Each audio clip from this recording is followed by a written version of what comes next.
명절 잘 보내셨습니까? 네. 어떤 때는 그렇습니다. 가끔씩, 그죠? 너무 자주 보는 게 아니라 한 번씩 보면 정말 귀한 존재인 것이 느껴집니다. 그렇죠? 아, 저분이 저런 분이셨구나. 그래서 이렇게 한번 인사해 주셨으면 좋겠는데요. 당신은 너무나 소중한 하나님의 보배이십니다. 꼭 눈을 보고 그렇게 인사해 주시기 바랍니다.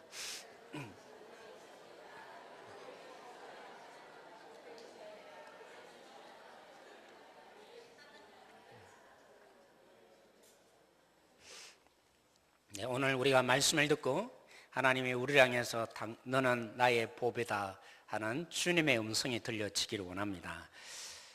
여러분, 때로는 그렇습니다. 목사님 혈액형이 뭐세요? 이렇게 묻는 분들이 있습니다. 그럴 때마다 제가 뭐라고 하게 해요? 저는 J형입니다. J형이 없잖아요. 근데 왜 J형이라고 합니까? 제가 한번 그 얘기를 꼭 해주고 싶은데, 제가 교육학을 전공했는데 혈액형은요 바람직한 것이 아닙니다. 상품화된 일본에서 만든 건데, 원래는 수천 년 전에 아리스토텔레스가 인간의 유형을 나누는데 혈액형으로 이렇게 나누어 본 겁니다. 그게 맞을까요?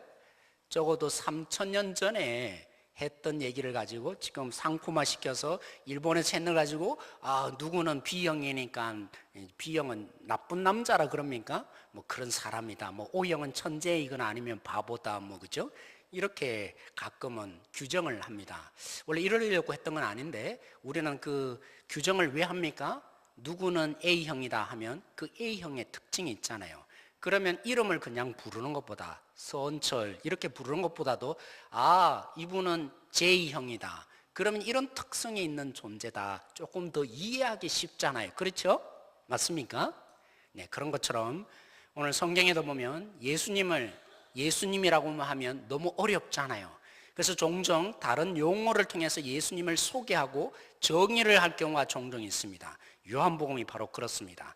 1장에 예수님을 소개하는데 그들이 기다렸던 아브라함 자손, 그들이 아브라함의 자손으로서 누구를 가장 위대하게 여기냐면 아브라함뿐만이 아닙니다. 야곱의 후손이라는 것 속에 희망을 거는데 1장에 그 표현합니다. 예수님이 누구냐? 바로 야곱보다도 더 크신 분이다, 그렇게 소개합니다. 2장에서는요 우리의 깨어진 이 잔치의 자리, 아무리 노력해도 우리가 회복할 수 없는데, 그런데 예수님이 우리의 이 잔치를 이제까지 맛보지 못한 포도주로 맛보게 하시는 분이다, 그렇게 소개를 하는 것이죠. 3장에는요 인자가 뱀을 든 것처럼 이렇게 말하면서 예수님을 그저 광야에서 뱀을 든 그와 똑같은 존재다, 그렇게 소개를 하는 것이죠. 4장에는요 생명의 물을 주시는 분이다, 영원히 목마르진 생수를 주시는 분이다, 이렇게 소개합니다. 뿐만이 아니라 더 적극적으로 이제 5장부터 펼쳐지죠. 예수님 자신의 선언을 얘기합니다. 예를 들면 예수님이 어떻게 표현합니까? 나는 생명의 떡이다. 예수님은 생명의 떡이구나. 나는 또 이렇게 말합니다. 생수다 말씀하시죠. 또는 예수님이 어떻게 말합니까? 빛이다라고, 그렇죠? 이렇게 예수님이 직접적으로 표현한 것을 통해서 예수님을 우리에게 직접적으로 와닿도록 설명하는 내용들이 바로 요한복음입니다. 그럼 많은 예수님에 대한 수식어 중에 무슨 내용이, 어떤 말이 여러분 가장 와닿습니까? 가장 인기가 있습니까? 아마 제가 알기로는 예수님이 목자이시다, 이런 부분들이 가장 우리 속에 어쩌면 많이 들어왔고 알고 있는 내용이라 생각합니다. 여러분, 목자라면 여러분 어떤 생각이 납니까? 또 이런 풍경화 이런 데 보면, 그죠? 예수님의 초상화 같은 데 보면 목자이신 예수님을 그려놓잖아요. 대관령 목장 여러분 가보셨습니까? 그런 곳에 가보면 정말 마음이 탁 트여지잖아요. 이제까지 찌들었던 이 삶이 한꺼번에 녹아나고 편안해지는 그런 풀밭이 쫙 펼쳐져 있습니다. 그게 양들이 뭐합니까? 한가롭게, 그죠? 왜요? 너무 풀이 많으니까, 먹을 게 많으니까 걱정 하나 없이 평화롭게 놀고 있는 양떼들이 있고, 예수님이 목에 이렇게 양을 메고 있거나, 아니면 예수님 옆에 지팡이를 짚고 있는데 거기에 있는 양들을 데리고 있는 주인공이신 목자이신 예수님을 우리는 종종 그렇게 그림을 통해서 확인을 해왔습니다. 근데 오늘 예수님의 이 표현을 보면요, 예수님 자신이 목자라고 하시는데 이 표현을 보면 약간 별 볼 일 없어 보입니다. 뭐라고 하시는데요? 예수님은 지금 양들이 우리에 가두어 놓거나 하고 밤에는 추우니까 양들을 우리에 넣습니다. 그 우리에 들어가고 나오는 뭐가 있을까요? 문이 있다는 것입니다. 양들만 그 속에 들어갔다 나왔다 하는 것이 아니라 누구도요? 목자도 그 우리의 문으로 들어가고 나오는 것이다. 그리고 그것만이 어떤 면에서는 목자의 진정한 덕목이다 라고 예수님이 선언합니다. 에이, 별거 아니네. 목자가 뭐야? 목자라면 적어도 이렇지 않을 것 같은데 시시하네? 그냥 들어갔다 나왔다 하니까요. 우리에 있는 그 문으로 들어갔다 나왔다 얼마나 시시해 보입니까? 그게 목자의 진정한 덕목이라고 오늘 예수님이 말씀하고 있어요. 그런데 심지어는 1절에 뭐라고 합니까? 이 우리가 있는 문으로 들어오고 나오지 않는 놈들은 누구라고요? 쉽게 말하면 도둑놈이다. 탄없는 존재들은 강도다. 아주 예수님이 신랄하게 오늘 이 말씀을 하고 있다는 것입니다. 어떻게 이럴 수 있을까? 아니, 목자가 겨우 우리를 안 타넘고 그 문으로 왔다 갔다 하는 존재가 목자란 말인가? 한편 이런 생각 안 드십니까? 또 한편으로는 특별히 예수님이 이 말씀을 하시게 된 배경이 있습니다.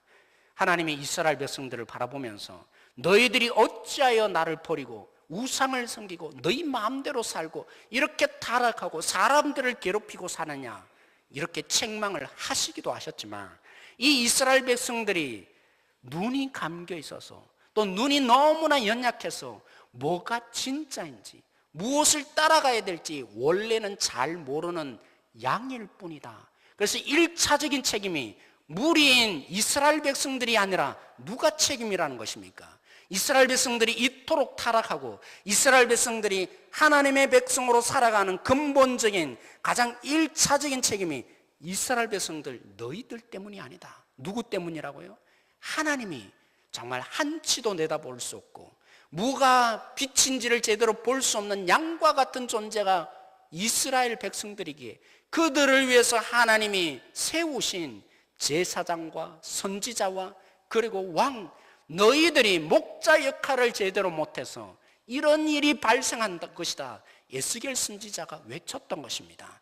그들은 뭐합니까? 지도자라고 하면서 지도자의 직분을 가지고 오직 양들을 잡아먹습니다. 그리고 심지어는 양을 팝니다. 뭐 하려고요? 관심은 오직 무리들이 있지 않습니다. 이스라엘 백성들에게 있지 않습니다. 오직 그들의 관심은 누구에게 있습니까? 자기가 잘 먹고 잘 살자는 것입니다. 하나님이 그들을 직분자로 지도자로 세우신 의미가 있는데 그 의미를 다 퇴색해버리고 오직 그 권위를 이용해서 양들을, 이스라엘 백성들을 자기만을 위해서 살찌우고자 하는 지도자를, 너희들 때문에 이 이스라엘 백성들이 이렇게 된 것이다. 하나님이 강하게 에스겔 선지자를 통해서 말씀을 하셨습니다. 예수님이 바로 이 얘기를 끄집어내고 있는 것입니다. 예수님이 목자라고 했을 때 지금 이 시대가 그때보다도 더 못한 시대가 된 것이라고 예수님이 한편으로는 마음속에 아픔을 가지고 말씀하고 있는 것입니다. 바로 9장에 무슨 일이 발생했던가요? 소경이 눈을 뜨게 됩니다. 눈만 뜨는 것이 아니라 믿음의 눈이 점점 떠가고 있습니다. 여기에 목자 역할을 해야 될 종교 지도자들이 결국 어떻게 했습니까? 그들이 결국에는 당신들이 예수님을 만나려고 합니까? 이렇게 부르짖는 믿음의 발걸음을 나아가고 있는 이 소경을 결국 그 공동체에서 쫓아냅니다. 목자의 역할을 하지 못합니다. 오히려 죽음에 내버려두는 도둑놈과 같은 존재가 되어간 것입니다. 그리고 그의 부모들도 마찬가지였습니다. 공동체에 쫓아날 것이 두려워져서 진실을 말하지 못하고 자기 아들을 지켜주지 못하는 존재, 거짓 목자의 역할을 해버린 것입니다. 여기에 예수님은요, 그가 어떻게 취급받든지 죄인으로 취급받든지 심지어는 하나님을 모독하는 자로 종교적인 법을 가지고 예수님을 갖다 댈지라도 오직 관심이 어디에 있었다고요? 이 양을 보지 못하는 영적인 눈이 감춰져 있는 이 양인 소경을 고쳐내는 일을 예수님만이 하신 것입니다. 그러기에 진짜 목자인 예수님이 자신이 목자라고 외친 것입니다. 그렇게 이런 상황을 놓고 보면 목자의 역할을 하느냐 마느냐, 진리 가운데 이끄느냐 마느냐, 뭐가 진짜인지를 보여주느냐 마느냐 지도자의 책임, 또 한편으로는 살리느냐 죽이느냐, 그리고 자신이 이 역할을 하다가 사람들에게 미움을 받고 죽을 수도 있고 아니면 살 수도 있는 생명의 문제가 지금 놓여 있는데, 예수님은 목자라고 하면서 무엇을 덕목으로 말합니까? 참 놀랍습니다. 지금 책임의 문제가 놓여 있고, 목자다우냐 안다우냐, 양들을 이끄느냐 마느냐의 책임이 놓여 있고, 또 한편으로는 사느냐 죽느냐의 문제가 놓여 있는데, 그저 예수님이 목자의 덕목을 뭐라고 합니까? 양들이 들어가고 나오는 그 문으로 들어가고 나오는 것이 뭐라고요? 진짜 목자다, 예수님이 말씀하고 있습니다. 이 말은요, 제가 오늘 페이스북을 통해서 어떤 집사님의 글을 제가 인용한 것을 제가 읽고 이거와 똑같다라는 생각을 제가 하게 되었습니다. 귀농을 한 젊은 부부가 있었습니다. 이 부부들이 농사를 선택한 작물이 뭐였냐면 참깨였습니다. 뭐였다고요? 참깨를 작물로 삼아서 열심히 농사를 지어서 순수 100% 뭘 만들었을까요? 참기름을 만들어. 어떻게 그렇게 잘 아시죠? 순수 100% 참기름을 만들었습니다. 그 참기름이 소문나기 시작했어요. 야, 진짜 100% 참기름이다. 그래서 처음에는 사람들이, 고객들이 찾기 시작을 했습니다. 어느 정도 되면 이제 이 귀농한 것에 성공이 일어날 것처럼 보여졌습니다. 근데 조금 더 시간이 지났어요. 근데 이상해졌습니다. 사람들의 발길이 점점 끊어지는 겁니다. 아니, 이게 어떻게 된 겁니까? 진짜 참기름을 먹어야 될 거 아닙니까? 근데 사람들이 처음에는 그 진짜 참기름을 찾았는데 가면 갈수록 그 수요가 이제는 점점 줄어들었습니다. 나중에는 결국 그 귀농을 포기해야 될 상황에 처한 것입니다. 순수 100%의 참기름으로 이제 그 꿈을 꾸었던 그 꿈이 꺾여지고 만 것입니다. 왜 이런 일이 발생한 것입니까? 가짜 참기름에 중독된 것이죠. 착향제와 사람의 입맛에 진동하게 만드는 그 입맛의 사람들은 이 가짜 참기름에 중독되고 나니까 진짜 참기름이 맛있어요, 맛없어요? 별로 맛이 없더라는 것입니다. 그래서 점점 갈수록 야, 별로 맛이 없네? 그래도 그때 참기름이 낫다고 가짜 참기름을 오히려 사람들이 찾더라는 것입니다. 진짜 순수한 참기름을 안 찾게 되더라는 것입니다. 바로 오늘 이 상황인 것입니다. 사랑하는 성도 여러분, 예수님 당시에도 사람들은 착향제와 조미료에 가득 부어진 가짜 복음에 중독되어 있었던 것입니다. 그런 그들이 순수 진짜의 복음을 정말 들려치겠습니까? 찾고 싶겠습니까? 여러분, 요한복음 1장에 나다나엘이라는 인물이 나타납니다. 그 나다나엘이 누구였습니까? 그런 날마다 하나님을 찾기 위해서 기도하는 사람이었습니다. 심지어는 예수님이 칭찬해 주기를 세상에 이렇게 정직한 사람 보지 못했다고, 야곱처럼 속이는 존재가 아니고 순수한 하나님께만 기대어 사는 존재라고 예수님의 칭찬을 받았던 사람입니다. 그 나다나엘이 복음을 들었을 때 어떤 반응을 보였습니까? 예수님을 만났다고 했을 때 어떤 반응을 보였습니까? 야, 무슨 나사렛에 그런 총구석에 우리의 구원자가 있을 수 있겠냐? 말도 안 된다고 순수한 복음을 받아들일 수 없었습니다. 나다나엘이 하물며 이랬는데 일반 백성들이 뭘 원하겠습니까? 이왕이면 우리의 구원자는 서울 출신이어야 한다. 여러분, 요한복음 9장에도 이 얘기가 계속 진행되고 있습니다. 예수님이 왜 이 사실을 몰랐겠습니까? 메시아가 되고 구원자가 되는데 사람들이 원하는 대로 나사렛에서 계속 30년 동안 살 것이 아니라 오히려 서울로 가서 상경해서 그렇게 해서 유학을 꿈꾸고, 그래서 나사렛 출신인을 지워버리면 얼마나 사람들이 오해하지 않고 예수님에 대한 관심을 끌 수 있었겠습니까? 근데 예수님은요, 그렇게 하지 않으셨습니다. 왜요? 하나님의 방식, 오직 생명을 주시려고 하는 그 하나님의 방식을 따라야 하기에 양들이 들어가는 그 문의 길로 예수님도 가시는 인생을 30년 동안 사신 것입니다. 그러기에 오해받아도 괜찮았던 것입니다. 예수님은 양의 문으로서 양의 문으로 들어오고 나오는 문지기가 되셔야 하기에 하나님이 생명을 주시는 그 방식을 고수하셔야만 했던 것입니다. 그러기에 오해받는 것 별로 중요치 않게 여긴 것입니다. 사람들이 원하는 저 서울 출신이 되기를 거부하신 것입니다. 사랑하는 성도 여러분, 예수님의 어머니가 누굽니까? 그가 성령으로 잉태했을 때 하나님이 그에게 너가 진정한 구원자를 잉태하였다고, 그래서 그가 순종하며 나에게 이런 일이 정말 이루어진다면 내가 아멘으로 받아들입니다. 그렇게 고백한 자가 마리아였습니다. 그리고 예수님이 13살에 성전에 올라갔을 때 예수님에게 일어났던 일을 목격하고는 마리아가 마음에 두었다라고 했습니다. 예수님은 특별한 존재로 인식하고 있는 자가 마리아였습니다. 그 마리아가 요한복음 2장에 뭘 합니까? 예수님, 우리에게 지금 문제가 생겼는데, 지금 포도주가 없어서 깨어진 잔치의 자리가 되었는데 기적 한번 베풀어 주시죠. 이렇게 기대하는 자가 마리아였습니다. 그렇다면 대부분의 사람들은 오죽했겠습니까? 그들에게 예수님께 왜 왔습니까? 예수님께 오고자 하는 이유가 어디에 있습니까? 자신들에게 일어나는 이 문제를 해결해 달라고, 이 문제가 해결되기를 바라여서 예수님께 오는 자들이었습니다. 그들이 원하는 것은 그들을 지배하고 다스리시는 왕의 모습이 아니었습니다. 오직 문제를 해결받고자 지금 당장에 일어나는 이 착향제에 맛보아져서 그 착향제의 맛을 더 보고 싶어서 예수님 좀 해결해 주시죠. 그런 기대감으로 예수님에게 온 것입니다. 그런 예수님이 그들이 원하는 대로 기적을 매일매일 베풀어 주고 그랬다면 사람들이 지금 예수님을 왕으로, 그렇죠? 다스림을 받기 위한 왕이 아니라 그들의 문제 하나하나를 더 해결해 주기를 기대하고 있는 이들에게 정말 원하는 대로 왕이 되고 나면요, 왕이니까 사람들이 그냥 있겠습니까? 왕이 얘기하는데 그냥 듣겠습니까? 귀를 기울여 더 듣게 되었을 것입니다. 근데 예수님이 왜 이 사실을 알지 못하고 예수님은 그들이 원하는 대로 그 문제 하나하나를 해결해 주는데 기적을 베푸는데 매달리지 않은 것입니까?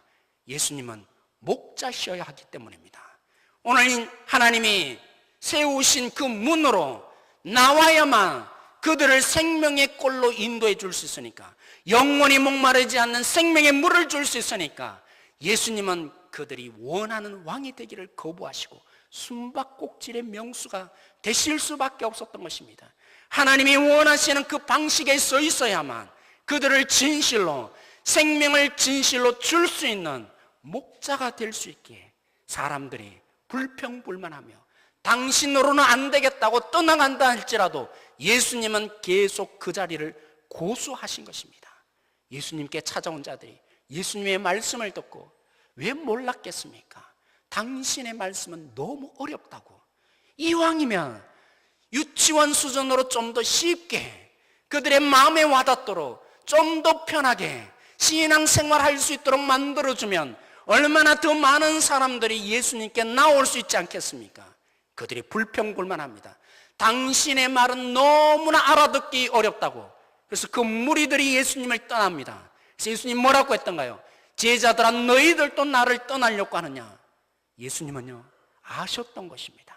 하나님의 방식대로 비록 알아듣지 못하고 때로는 오해를 일으키고 때로는 사람들이 떠난다 할지라도 그들에게 이 문제로는, 이것으로는 그들의 생명을 풍성케 하지 못한다는 이 일을 너무나 끔찍히 아셨기에 양의 목자로서, 양의 문지기로서 하나님의 방식을 끝까지 고수하는 일을 하신 것입니다. 왜요? 생명을 살리는 일은, 생명을 주는 일은, 생명을 풍성케 하는 일은 사람의 방식이 아니라 하나님의 방식의 길을 걸어가셔야 했기 때문입니다. 사랑하는 성도 여러분, 복음은요, 인기가 없습니다. 복음은 듣기가 지겨운 것입니다. 복음은 제대로 전파되면 모든 사람들이 싫어하는 것이 복음입니다. 그렇지만 우리는 믿어야 합니다. 하나님의 진정한 방식만이 우리를 살릴 수 있음을 믿어야 합니다. 예수님이 우리의 목자가 되셔서 말씀하시는 것이 때로는 어렵습니다. 때로는 이렇게 해서는 안 될 것처럼 보여집니다. 그러나 살 수 있는 유일한 비결이 뭡니까? 주님이 목자가 되셔서 인기를 연연해 하지 않고, 사람이 떠나나도 연연해 하지 않고, 예수님을 버리고 예수님을 심지어는 죽이는 자리까지 이른다 할지라도 그들을 살려야 하니까, 그들을 생명의 길로 인도해야 되니까, 오직 거기에 목숨을 걸어서 진정한 목자가 되어야 되니까, 그래서 오늘 예수님이 그 말씀을 하신 것입니다. 나는 목자인데 양들이 들어오고 나오는, 그래서 생명의 꼴을 먹을 수 있는 길로 나도 들어가며 나오는 목자로서 너희의 이름을 부르며 나를 따라오라고, 내가 생명을 준다라고 예수님이 말씀하신 것입니다. 사랑하는 성도 여러분, 우리가 원하는 불편함 해결받는 정도가 아니라 사느냐 죽느냐 문제로 우리의 인생이 달려있다는 거, 진지하게 우리의 인생을 다시 생각하시고 생명을 얻는 자로로 이끄시는 목자 예수님의 음성을 듣는 우리 모두가 되어지길 원합니다. 일시적인 효과가 아니라 영원한 풍성한 생명의 꼴을 먹여주시며 더 풍성케 하시는 목자 예수님을 따라갈 수 있는 양들이 되십시다. 물론 예수님을 믿는다 하지만 예수님을 믿고 나서 손해볼 때가 종종 있습니다. 때로는 우리가 기대한 대로 안 되어서, 때로는 예수님께 실망할 때도 있습니다. 때로는 그렇습니다. 왜 굳이 그렇게까지 믿어야 하냐고, 믿었으면 다 되지 않느냐고, 그런 마음으로 이제는 좀 이 문제를 좀 건들지 말라고 외면하고 싶을 때도 우리에게 종종 있습니다. 또 그렇죠. 이게 더 좋은데, 내가 생각해 보니까, 세상을 살아보니까 세상을 몰라도 한참 모르는 것이라고, 성경에 있는 것은 성경의 내용이지 우리 삶에 내가 살아보니까 내가 살아왔던 지혜가 더 올바라 보일 때가 있을 것입니다. 그리고 이왕이면 타협해야 제대로 살지, 타협하지 않고 어떻게 살아남을 것이냐고, 그런 마음이 우리에게 감동으로 올 때도 종종 있습니다. 그러기에 우리는 믿어야 합니다. 양의 목자가 되셔서, 문지기가 되셔서 생명을 주시고 더 풍성한 꼴을 먹여주시는 주님을 제대로 볼 수 있어야 주님을 따라갈 수 있는 것입니다. 여러분, 추석 명절에도 이 사건을 반영을 했습니다. 사건이라고 표현했네요. 이 일을 얘기한 거죠. 여러분, 작년 국회에서 그죠? 보고서를 하나 냈습니다. 전 세계적으로 항생제가 가장 많이 남용되는 나라가 어느 나라일까요? 한국인가요? 그건 저도 잘 모르겠습니다. 아무튼 우리나라가 굉장히 이 항생제가 남용을 하고 있잖아요. 근데 국회 보고서를 했는데 그 보고서에 무슨 내용이 있냐면, 항생제를 처방한 최고의 그죠?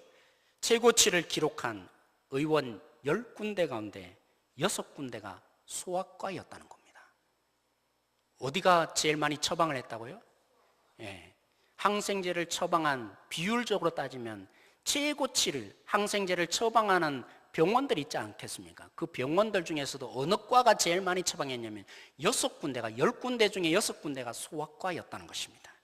더 놀라운 사실은요, 제일 먼저 우리는 어느 병원을 갑니까? 2차 병원을 갑니까? 동네 병원을 갑니까? 동네 병원을 가잖아요. 그 동네 병원은 종합병원에 비해서 2배에 많은 항생제를 더 많이 처방을 했더라는 것이죠. 그런데 왜 이게 이슈가 된 것입니까? 왜 방송으로 나간 것입니까? 여러분, 성장 중에 있는 어린아이, 4세 전의 어린아이들, 그죠? 유아라 그랬죠. 이 아이들에게 치명적인 영향들을 준다는 것입니다. 신장에 굉장히 무리를 주고 또 뼈에도 문제를 주고, 때로는 이 키가 자라는데도 이 항생제가 굉장히 나쁜 영향을 준다는 겁니다. 그러기에 외국에서는요, 4세까지 이 항생제를 안 쓰는 것이 관례라고 합니다. 그래서 덴마크에서는 한 번은 연구를 한 것입니다.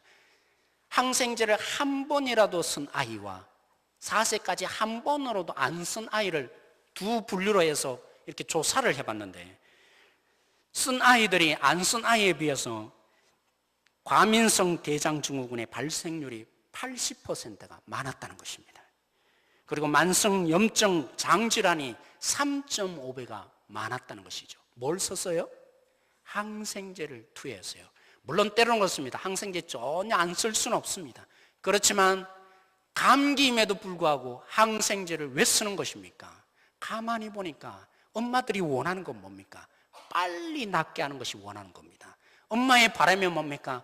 아이가 아픈 것이 견디지 못하니까 어떻게든 병원에 처방을 받고 빨리 낫기를 원합니다. 그런데 병원에서 어느 병원이 인기가 있습니까? 어느 고객들이 병원을 찾아오겠습니까? 이왕이면 약 먹고 빨리 낫는 병원을 찾는 것이죠. 동네 병원 요즘에는 얼마나 의사들이 많습니까? 병원이 워낙 많다 보니까 견디지 못하는 것이죠.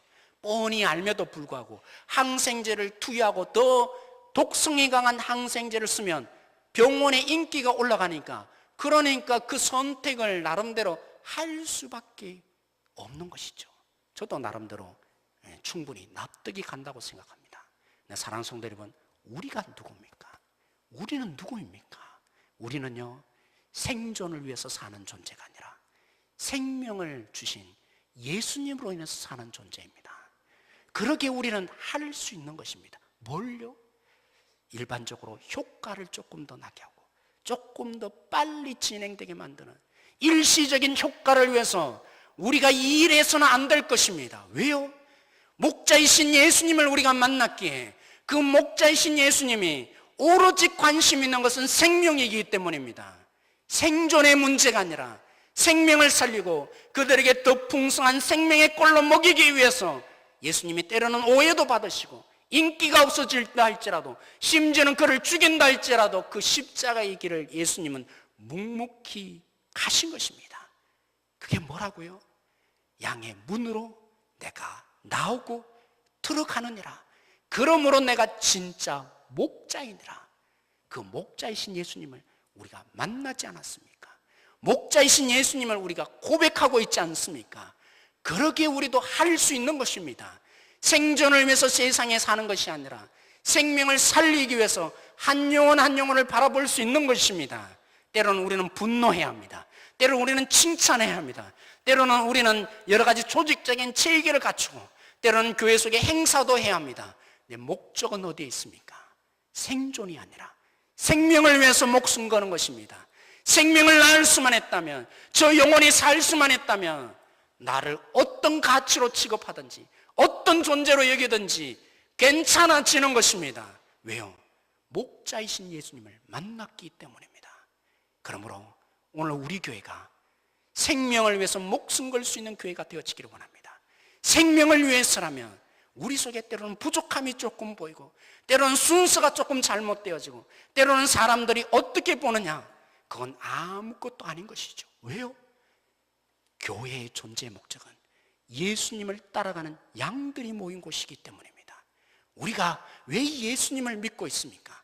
생명을 얻고 더 풍성한 꼴을 주시는 예수님의 음성이 들려지기 때문인 것입니다. 그러기에 우리가 오늘 이 자리에 있는 것입니다. 그 주님의 음성이 들려지기에, 생명으로 인도하시는 예수님이 믿어지기에, 그래서 우리도 그 주님을 따라가기로 결정한 것입니다. 그 믿음의 눈들이 우리에게 열려져야 할 것입니다. 오늘 우리 교회의 행복함이 어디서 옵니까? 주님의 음성을 듣는 자, 생명이 여기 있음을 알고 거기에 목숨을 거는 것 속에 행복함이 시작되는 것입니다. 양의 목자이 되신 예수님, 왜 예수님이 낮아질 대로 낮아지셨는지, 왜 예수님이 그런 취급을 받아도 괜찮아 하셨는지, 심지어는 십자가의 저주받고 죽기를 결정하셨는지, 바로 저 때문입니다. 여러분 때문입니다. 생명을 주고자, 생명의 풍성함으로 채워주고자 그 희생을 하신 예수님이 우리의 목자이십니다. 그러므로 우리가 놓치지 마십시오. 하나님의 방식만이, 하나님의 길을 쫓아가는 것만이, 세상이 원하는 대로 착향제에 물든 이 가짜 복음에, 편리한 복음에 속지 않고 하나님이 원하시는 방식에 따라가셔서 우리 모두가 주님이 주시는 진정한 생명을 누릴 수 있는 우리 모두가 되어지기를 소망합니다. 그리고 저를 위해서 기도해 주십시오. 우리 장로님을 위해서 기도해 주십시오. 왜냐하면 지도자인 우리가 인기가 없기 때문입니다. 가짜 복음을 달라고 끊임없이 소리가 들려지기 때문입니다. 우리가 여기에 목숨 걸 수 있도록, 한 생명을 살 수 있다면, 한 생명을 일으킬 수만 있다면 오직 그것을 위해서 이 주님의 마음을 아는 우리가 되어서 동일하게 목숨을 걸 수 있는 말과 행동이 나올 수 있는 지도자가 되어질 수 있도록 여러분의 기도가 간곡히 필요한 것입니다. 함께 이 시간 우리 함께 기도하며 나가기를 원합니다.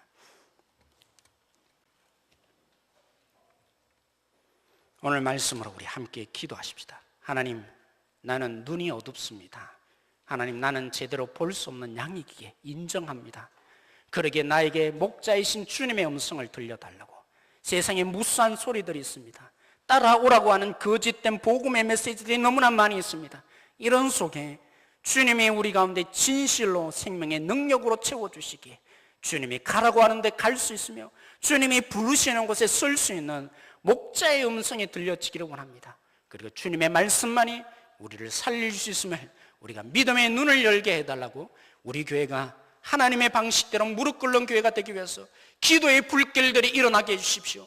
우리의 생각과 우리의 의도를 관철시키는 교회가 아니라 오직 우리의 소견에 옳은 대로 행하는 교회가 아니라 하나님의 뜻을 물으며 하나님 뜻에 무릎 꿇을 수 있는 그런 한 분 한 분 지도자들이 되게 해달라고, 이를 위해서 우리 함께 이 시간 기도하며 나가기를 원합니다. 같이 기도하시겠습니다. 하나님, 오늘 말씀을 우리가 함께 나누었습니다. 하나님 말씀을 오늘 이 시간에 증거했습니다. 그렇죠, 다른 것 속에 우리가 살아갈 수 없습니다. 다른 것이 우리를 살릴 수 없습니다. 우리의 생존의 문제가 놓여있고 우리를 실망시키고 좌절하는 문제가 여전히 놓여있습니다. 하나님, 이 땅에 있는 많은 편리함과 우리를 행복하게 해줄 것이라는 거짓된 소식들이 우리를 꿈틀거리게 만들고 그것을 따라가야만 우리가 살 수 있는 것처럼 보이십니다. 그러나 주님이 이 인기 없는 복음, 가장 힘이 없는 복음, 가장 무능력한 이 복음에 목숨을 거시고 우리의 목자 되어주심을 감사합니다. 우리가 그 음성을 듣고자 왔습니다. 그 음성을 들려주고자 우리를 위해서 희생하시고 우리를 바꾸어 놓으셨습니다. 하나님, 우리가 이제는 하나님께 돌이키는 역사가 있기를 원합니다. 주님께 목숨 걸 수 있는 역사가 있기를 원합니다. 우리 교회가 하나님 한 생명을 살릴 수 있다면 그 한 생명에 집중할 수 있는 교회가 되어지기를 원합니다. 우리의 방법이 때로는 부족함이 있고 우리의 절차가 부족함이 있고 우리의 생각이 부족함이 있지만 때로는 그것을 인해서 우리의 마음 상함이 일어나게 되겠지만, 그러나 하나님 아버지, 주님 한 생명이 살아날 수 있다면 그 예수님의 마음, 주님의 마음이 우리 속에 일어나기를 원합니다. 그래서 우리의 목자이신 주님을 따라갈 수 있는 한 분 한 분 성도들이 되기를 원합니다. 여기에 우리 주님이 목숨을 거셨던 이 마음대로 우리도 생명을 살리기 위해서 우리가 한 생명의 목숨 걸 수 있는 지체로 설 수 있는 공동체 주님 되게 하여 주시기를 소망합니다. 하나님, 우리의 인생길이 너무나 두렵습니다. 우리를 유혹하는 손길들이 너무나 많습니다. 6일 동안의 우리의 삶 속에 생존을 위해서 살라고 경쟁하고 투쟁하며 너무나 외로운 우리의 인생입니다. 그러기에 주님의 음성이 들려져야 합니다. 나를 향해서 부르시는, 우리 성도님 한 분 한 분을 향해서 부르시는 목자의 음성이 들려지기를 원합니다. 그래서 우리가 주님이 원하시는 길로 가서 생명의 꼴을 먹는 자, 생명의 풍성함을 누릴 수 있는 한 분 한 분들이 되어지기를 원합니다. 우리에게 믿음을 더하여 주십시오. 믿음이 없는 우리에게 믿음을 더하여 주셔서 오늘 우리 속에 주님이 목자이심이 믿어지기를 원합니다. 우리를 죽게 만드는 목자가 아니라, 우리를 이용해 먹는 목자가 아니라, 교회의 건물을 크게 만드는 목자가 아니라 오직 생명을 주시기 위해서, 생명의 풍성함을 주시기 위해서 우리에게 부르시는 예수님의 목소리가 들려지는 진짜 양들이 되게 하여 주십시오. 하나님, 우리의 모든 목회자와 장로님 한 분 한 분들이 지도자로서 생명을 살릴 수 있다면, 한 생명이라도 일으킬 수 있다면 오직 그 예수님의 목자된 심령이 심겨지는 목회자, 장로님들이 되게 하여 주십시오. 이 모든 것 감사하며 예수님의 이름으로 기도드렸습니다.